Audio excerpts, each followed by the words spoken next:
Hey, welcome to the Cloak and Dagger channel, where we explore true crime, mysteries, and history. So if you enjoy this type of content, then you're in the right place. Please like, share, and comment to help our channel grow and we could keep bringing you this content. Thanks. Now let's go. The warehouse stood silent, a tomb of cold concrete and steel. Inside, dust motes danced in the pale moonlight filtering through grimy windows. This was no ordinary space, it was a sanctuary, a macabre gallery curated by a mind consumed by darkness. This was the domain of the sculptor. He moved through the shadows, his presence as tangible as the chill that clung to the air.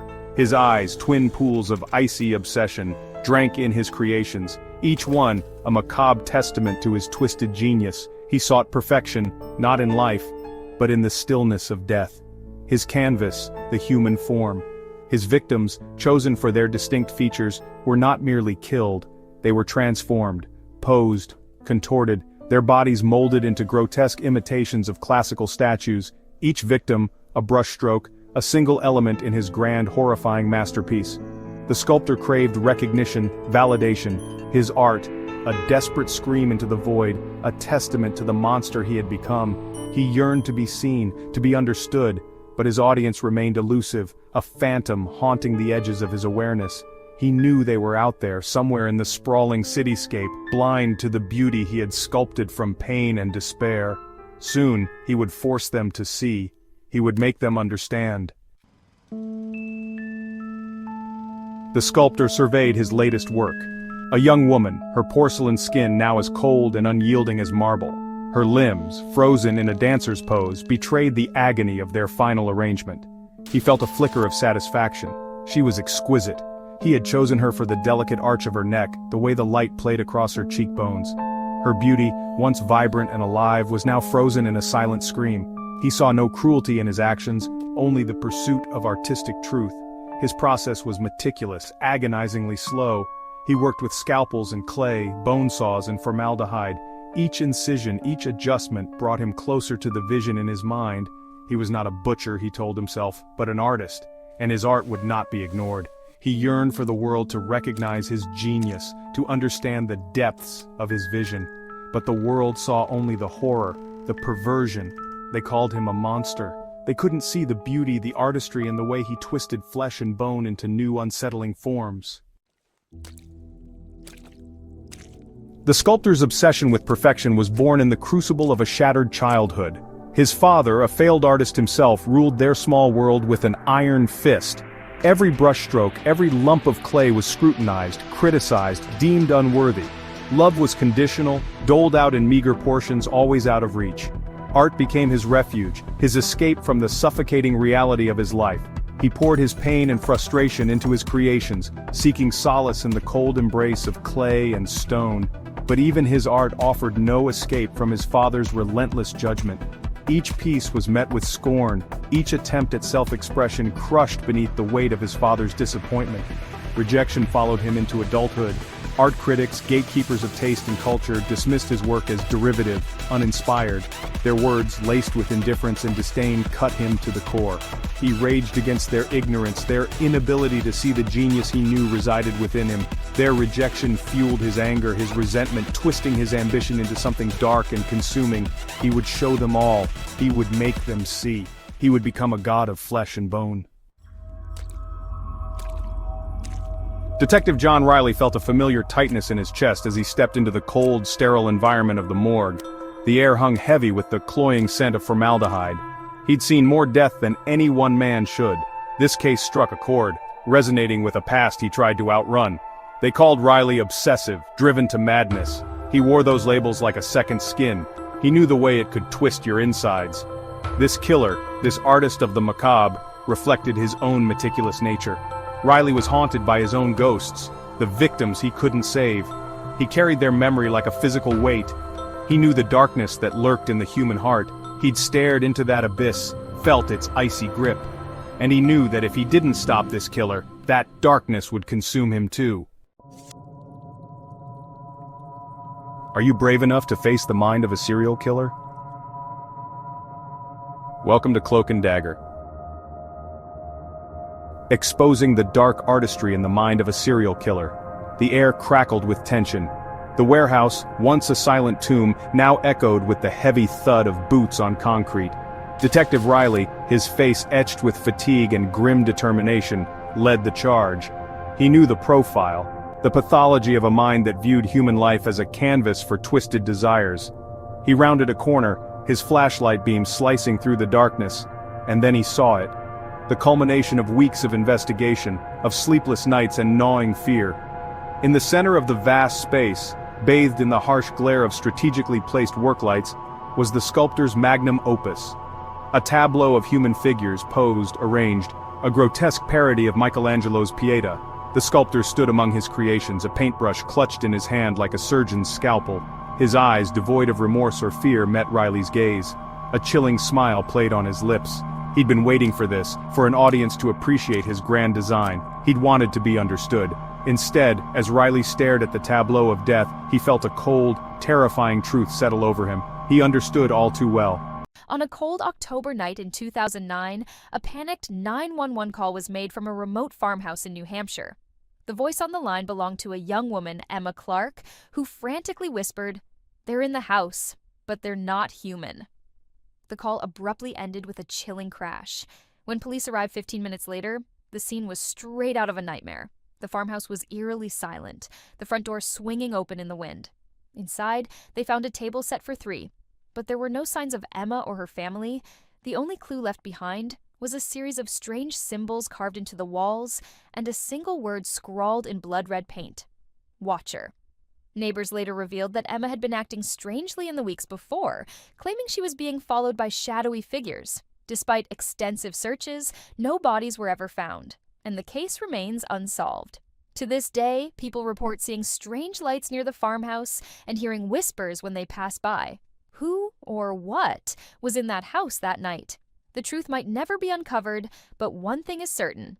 Emma Clark and her family vanished without a trace, leaving behind only fear and questions. He was called the Illusionist, a name that sent shivers down the spines of those who heard it, a name whispered in fear, in hushed tones, as if speaking it aloud would summon him. Marcus Vane, a phantom, a shadow. He was more myth than man, a specter that haunted the night. He left a trail of victims across the country, each more gruesome than the last. Each crime scene was a macabre spectacle, a dark performance that left investigators baffled. A gruesome tableau, meticulously staged, as if he were an artist and the world his canvas. His calling card? Theatrical flair, designed to misdirect and confound. He was a master of deception. The Illusionist was a master manipulator, a puppeteer of death, pulling the strings from the shadows. He toyed with the authorities, always one step ahead, vanishing just as they thought they had him cornered. He vanished into thin air, leaving behind a chilling echo of his dark genius. The police were baffled, unable to comprehend his methods. How could he vanish without a trace? It was as if he had never been there at all. Each city, a new stage, each murder, a performance. The body count rose, the pressure mounted. The nation watched in horror. The FBI was called in, their best minds put to the test. Special Agent Rebecca Hartman was assigned to the case, a young, ambitious profiler with a reputation for solving the unsolvable. She had a gift for seeing the unseen, for connecting the dots that others missed. Could she break this impossible case? Could she outwit a man who lived in the shadows? Could she penetrate the mind of a master illusionist? The stage was set for a battle of wits. Vane was a chameleon, a master of blending in. He moved through society unnoticed, like a shadow in the night. He was a master of disguise, changing his appearance with ease. A new face in every city, a new identity in every town. His background as a stage magician was the perfect cover for his deceptions. He used his skills to disappear without a trace. Misdirection was his greatest weapon. He controlled what people saw, and more importantly, what they believed. His crimes were elaborate illusions, meticulously planned and executed, designed to confuse and mislead, like a complex puzzle with no solution. He chose his victims carefully, studying them for weeks. Each one, a part of his twisted narrative, a piece of his grand design. He studied them, learned their routines, then he struck, swiftly, silently. He left no trace, no fingerprints, no DNA. The crime scenes were his canvas, each one a masterpiece of deception. He painted them with fear and uncertainty, The police chased shadows, always a step behind. Vane was always one step ahead, always in control, orchestrating his grand illusion. Rebecca Hartman stared at the case files, photos, reports, witness testimonies, all leading to dead ends. The illusionist was meticulous, but every magician makes mistakes. There had to be a clue, a slip-up, something everyone had missed.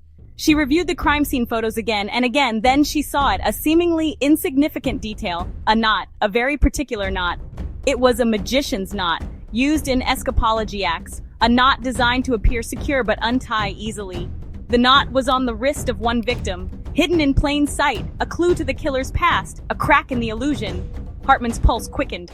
Could this be it? The breakthrough they needed? The curtain falls. Hartman's discovery sent shockwaves through the investigation. The team had been working tirelessly, piecing together fragments of evidence, but this revelation was a game changer. The magician's knot was the missing link. It confirmed their suspicions and provided the breakthrough they desperately needed. The illusionist was once a stage magician. His skills in deception and misdirection were unparalleled, making him a formidable adversary. Armed with this knowledge, Hartman narrowed down the suspects. She meticulously reviewed each name, looking for connections to the world of magic. She dug into old magic show records, searching for a match. Finally, she found him.